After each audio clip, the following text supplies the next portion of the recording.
Hey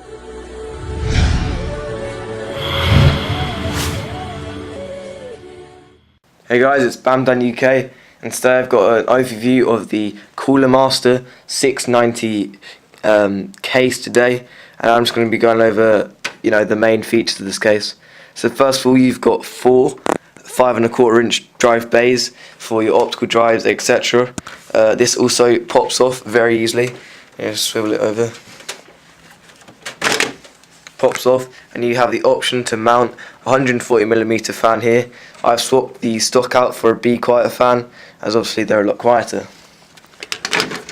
Just as easy to put back on. At the top of the case we have a power on button, we have the reset button, we have a USB 2.0, microphone, headphone, USB 2.0, eSATA, the LED switch if you're using a stock fan, and also you have a hot swap bay if you want to put in a 3½ inch drive there. You just put it in and automatically connects up and registers there. You also have your power on and your hard drive LED there. At the top here we have the option of mounting either two 120mm fans or two 140mm fans. At the back here of the case we have a 120mm fan here. Also at the top here we have our water cooling grommets, but these aren't really used for water cooling unless you're using a external cooler, but you can use them for like USB 3.0 header and plug in the back here. So down here we have 1, 2, 3, 4, 5, 6, 7 plus 1 PCIe Express slots. So down at the bottom we have the standard ATX power supply cage, which can be mounted either way, sucking in air from the bottom or sucking in air from the main part of the case.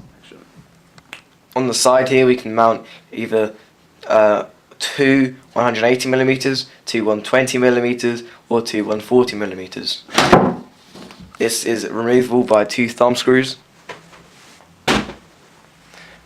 Down here we have the 1, 2, 3, 4, 5, 6 hard drive cages, 3½ inch hard drive cages.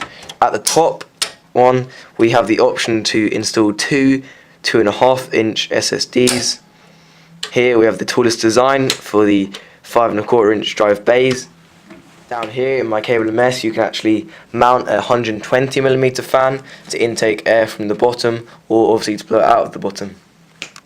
At the back here we can mount a 80mm fan, which you can either intake on to the back of the motherboard, or you can exhaust from the back of the motherboard. So this is removable from two thumb screws. And at the back here this is going to be used for all your cable management. However, I don't really care about cable management, so I've stuck it all around the front, easily accessible. But at the back here we've got a lot of room for cable management, and you can actually replace the front fan here. You have all your hard drive bays just there, easy to plug in.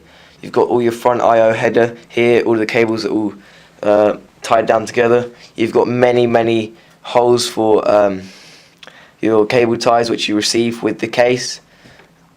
You also have all these holes for cables to pass through. For example, this is going to be all your main, your 24 pin, your CPU pin will go up there, your 6 pin, or your 8 pin or whatever for your CPU or fan.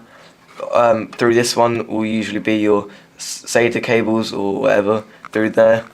From the bottom of the case you have roughly 3/4 inch space from your rubber feet to the ground, which is great for airflow from the bottom of the power supply, or if you're intaking from here. It's rubber feet. It's got rubber feet, so it's not going to be moving all over the place. Same with the front. It's got a little rubber pad there.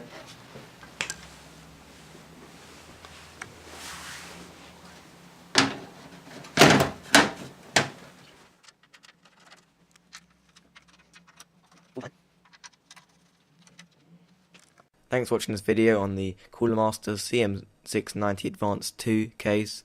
This case is absolutely fantastic, great airflow with the meshed front panel and lots of capabilities to install fans, etc. Overall, definitely recommend this case, and thank you for watching this video. At the end there you probably saw the old film grainy effect on those few cinematics, I should say. that was more or less just a laugh, so don't take it seriously. Peace out, guys.